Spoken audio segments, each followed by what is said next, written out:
नमस्कार। APM stock analysis में आपका स्वागत है। बात करते हैं मेटल एंड माइनिंग कंपनी के Q3 रिजल्ट की। नाम है वेदांता।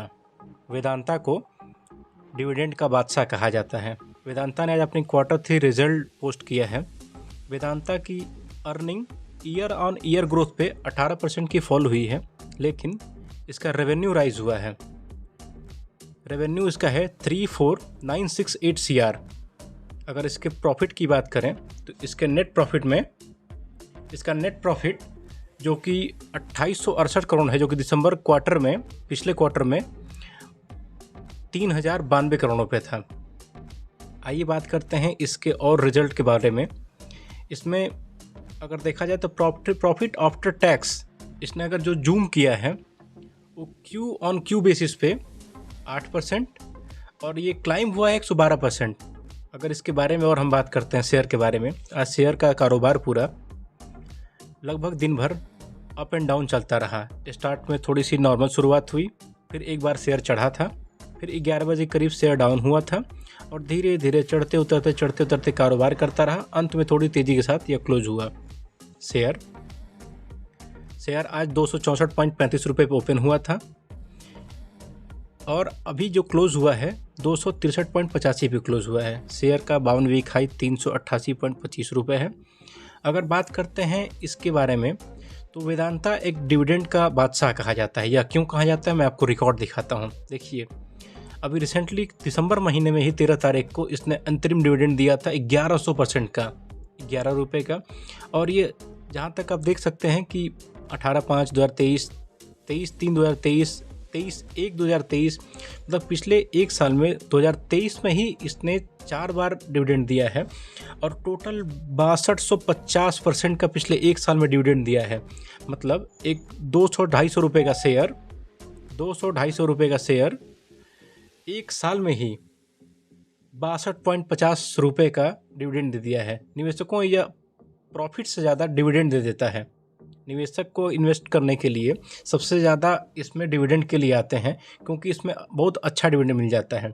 आइए बात करते हैं इसके चार्ट पैटर्न की। अगर इसके चार्ट पैटर्न को हम देखते हैं, अगर 1 आवर के कैंडल में देखते हैं तो इसमें एक अच्छा पैटर्न बन रहा है जो कि इसको बुलिश जोन दिखाता है।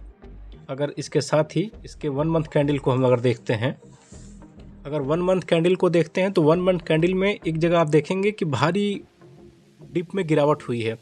यहाँ पे ये कंपनी सेमीकंडक्टर सेगमेंट में काम करने के लिए आगे बढ़ रही थी। यहाँ पे एक न्यूज़ आई थी कि फॉक्सकॉन के साथ इसका डील टूट गया था, इस वजह से यह कंपनी थोड़ी सी डाउन हो गई थी।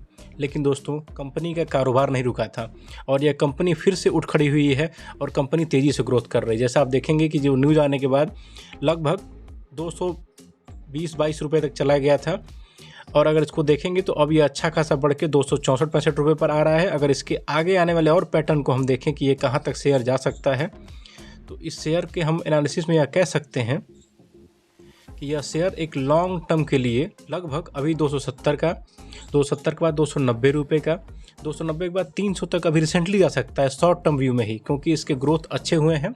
और अभी 1-2 दिन में ही जैसे ही इसके और बोर्ड मीटिंग होंगी तो इसमें डिविडेंड भी घोषित किया जाएगा।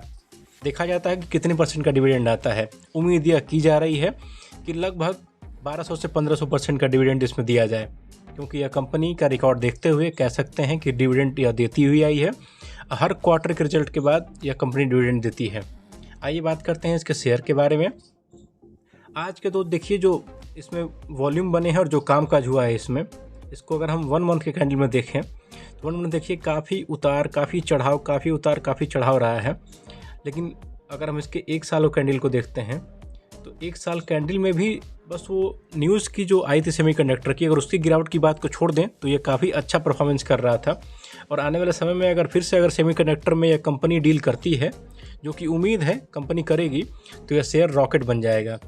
मैं फिर से एक बार बताना चाहूँगा निवेशकों को कि यह शेयर ज़्यादा प्रॉफिट अपने निवेशकों को डायरेक्टली नहीं देता है, वो डिविडेंड के रूप में दे देता है। क्योंकि डिविडेंड ही जब इतना दे देता है तो प्रॉफिट दे या ना दे बात बराबर है, क्योंकि डिविडेंड हमेशा हर क्वार्टर में दे देता है ये डिविडेंड। अगर डिविडेंड के साथ ही इसके अर्निंग पैटर्न को देखें हम, तो इसका अर्निंग ग्रोथ ये कहता है कि इतना बड़ा रेवेन्यू जब जनरेट कर रहा है तो साथ में इसकी प्रॉफिट भी आज नहीं कल बढ़ जाएगी, क्योंकि कंपनी तो काम काज कर ही रही है। कंपनी अगर काम काज कर रही है तो आज नहीं कल प्रॉफिट बढ़ जाएगा, क्योंकि बीच बीच में कभी टैक्स लग जाता है, कभी कुछ चार्जेस बढ़ जाते हैं, कभी कंपनी के काम करने के तरीके से कुछ एक्सपेंडिचर ज़्यादा हो जाता है, इस वजह से थोड़ा सा प्रॉफिट मार्जिन कम हो जाता है। लेकिन अगर कंपनी का कारोबार बढ़ रहा है तो कंपनी बहुत अच्छा ग्रोथ करेगी और आने वाले समय में अच्छा प्रॉफिट करेगी। चार्ट पैटर्न को हम देखते हैं, अगर इसको वन डे चार्ट पैटर्न में आते हैं तो वन डे चार्ट पैटर्न में हम इसको देख सकते हैं कि अच्छे वॉल्यूम जनरेट हो रहे हैं। वॉल्यूम के साथ साथ इसमें जो कैंडल बन रहे हैं वो ये कह सकते हैं कि अच्छा खासा इसमें ग्रोथ होगा, क्योंकि देखिए पिछले कुछ समय में इसमें जो कैंडल बहुत छोटे छोटे कैंडल बन रहे थे, जैसे देखिए यहाँ पे बहुत अच्छे बड़े कैंडल बने तो यहाँ से इसने 100 प्लस लिया, यहाँ पे अच्छे कैंडल बने, यहाँ पे अच्छे कैंडल बने तो इसने शार्प ऊपर गया। ऐसा ही अब यहाँ पे कैंडल बनेगा तो ये शार्प ऊपर जाएगा।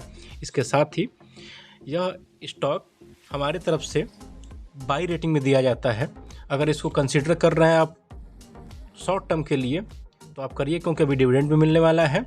और अगर आप लॉन्ग टर्म के निवेशक हैं तो इसमें आप आराम से इन्वेस्ट कर सकते हैं, क्योंकि ये डिविडेंड ही इतना दे देता है कि प्रॉफिट दे या ना दे बात बराबर हो जाता है। आप इसमें बने रहें और APM स्टॉक एनालिसिस में ऐसे ही रिजल्ट के एनालिसिस किया जाएगा और आगे आपको ऐसे ही सजेशन मिलते रहेंगे। धन्यवाद। जय हिंद, जय भारत दोस्तों।